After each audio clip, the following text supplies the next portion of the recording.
Assalamualaikum warahmatullahi wabarakatuh.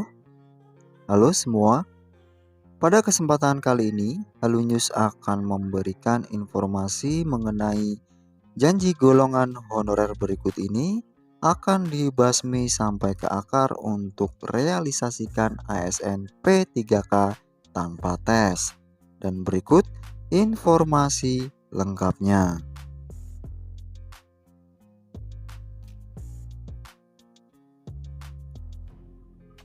Janji untuk golongan honorer 1 ini akan dibasmi sampai ke akar guna keberlangsungan proses pengangkatan ASN P3K tanpa tes. Selain itu, pemerintah bisa bergerak cepat untuk mengusulkan sistem ini selama kebaikan yang diterima juga untuk honorer. Sebuah kabar baik bagi honorer di Indonesia, pengangkatan menjadi ASN P3K tanpa ujian tes menjadi kenyataan dengan kriteria khusus. Junimat Girsang dari Komisi 2 DPR RI membagikan berita mengejutkan dengan peningkatan maksimal pengangkatan P3K.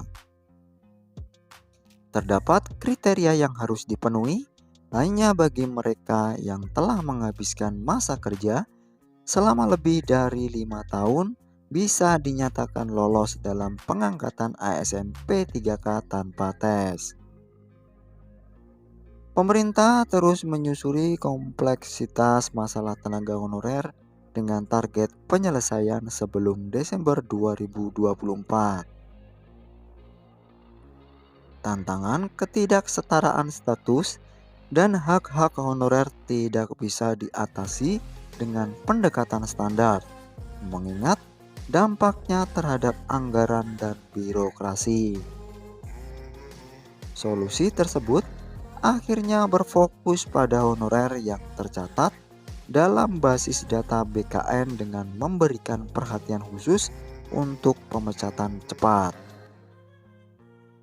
Berbeda lagi dengan keputusan pemerintah daerah dilarang merekrut honorer setelah disahkannya Undang-Undang Nomor 20 Tahun 2023 pada bulan September 2023 sebagai langkah pencegahan.